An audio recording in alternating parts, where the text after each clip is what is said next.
There are many gang-related murders in Mexico every day, but this is different. We are in the headquarters city of the Sinaloa drug cartel, arguably the most powerful crime gang in this country of cartels. And this isn't a random gang killing. These are the latest murders in a war between two of the cartel's leading factions. A war that could spread across this country and spill over the border into the United States. This is a fight to the death over control of a business whose tentacles spread around the world. The brutality, power, wealth and influence of the Mexican drug cartels are well documented and even immortalized in fictional and factual films. Perhaps the most famous of all the many cartels here is the Sinaloa cartel, led by Joaquim El Chapo Guzman, now incarcerated in a United States prison where he will likely be for the rest of his life. But the Sinaloa cartel is currently engaged in a brutal internal war between its two main crime families, those loyal to El Chapo, and those who support his former partner in crime, Ismael El Mayo Zambada. Zambada was abducted in Mexico by one of El Chapo's sons and flown to the United States in July. He was then handed over to the authorities, and Chapo's son turned himself in. It was the ultimate betrayal, and would always end as it has, with a war between the crime families.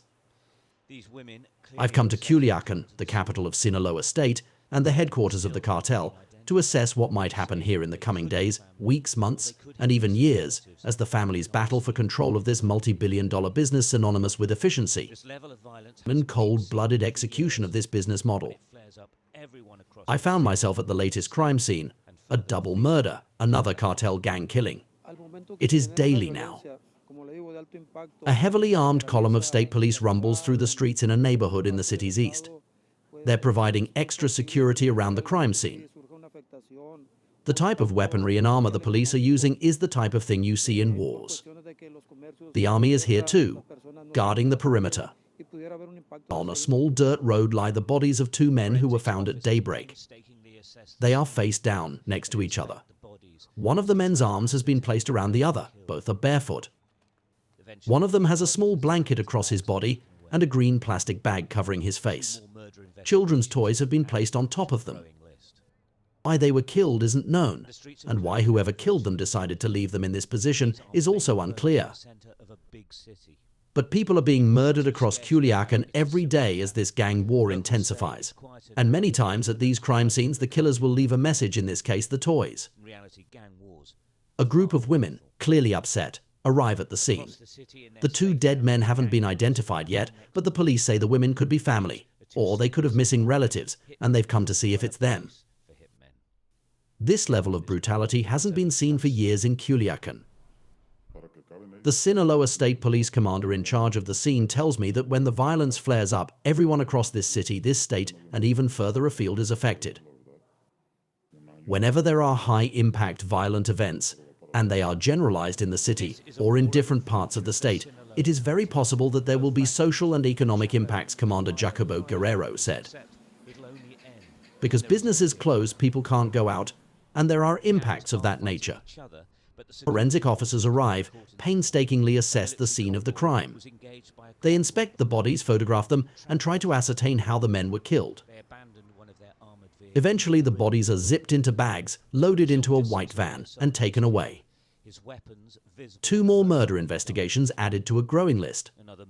Driving around the city, the first thing I notice is the streets of Culiacan are virtually deserted. The main roads are empty of vehicles and people, and shops and businesses are shuttered. People are too scared to go out, it's as simple as that.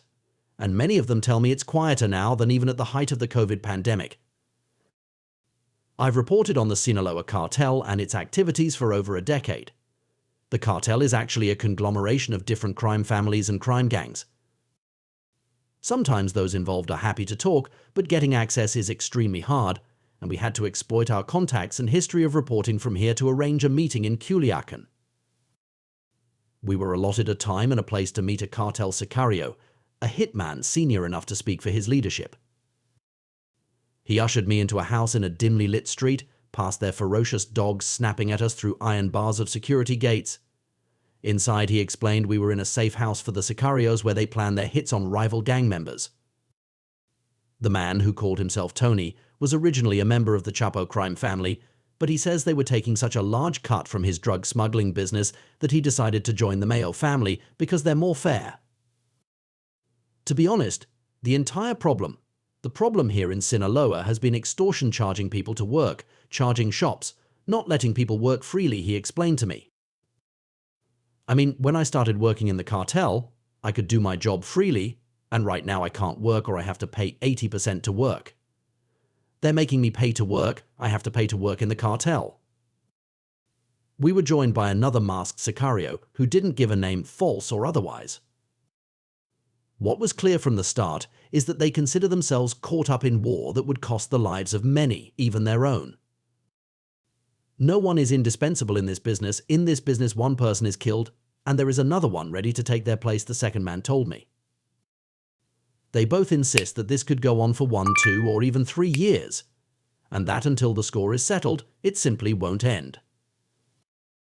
Tony says that Chapo's faction has around 2,000 to 3,000 people, and that Mayo's has around 5,000 to 6,000. This will end. When there is only one side left, one of them has to emerge as the winner, he added. The two crime families may count their available gunmen in the thousands. They may be loyal, but they are also considered utterly expendable by their crime bosses. And the attrition rate in a war like this is horrendous. In such times, abducting innocent young men and forcing them to fight is, we are told, becoming common. Shortly after arriving in Culiacan, the son of a famous local journalist was abducted with 2 of his friends by the cartel. The journalist feared he had lost his son for good and immediately contacted news organizations here in Sinaloa and the authorities begging for help. It seems that pressure was applied on the cartel and the son was released within a day. He was fortunate, to say the least. Very few others would be. Indeed, his 2 friends are still missing. I asked Tony and his colleague about this practice, and they confirmed it was happening, unsurprisingly perhaps, claiming their faction were not involved and blaming it on the Chapos. That's right, we know about this, we know this is happening, and it is a shame. Things should not be like this, but things happen for a reason. These are things that have to happen, he replied. You need to take care of yourself, know the person you're with and whose side you are on. An expert on the activities of the Sinaloa cartel is author and journalist Miguel Angel Vega, who is from Culiacan. I have known him for a decade, and we have worked closely on many occasions. We talked about recent developments in his home city. This will not end, because this is a ferocious market, and a lot of money is involved, and people keep coming, he said. If someone is arrested or killed, someone else will step in, and they will take power, and I don't think this will end. This will continue, definitely. He told me he had never seen anything like the internal war that is developing here and gave a stark warning that there could be unprecedented violence still to come. Under new leadership, new management, the whole thing, that means blood people are going to die. Every time there is change, people die, Vega said. And I don't mean just gunmen shooting each other, but also society collateral damage, and that is the situation we fear here.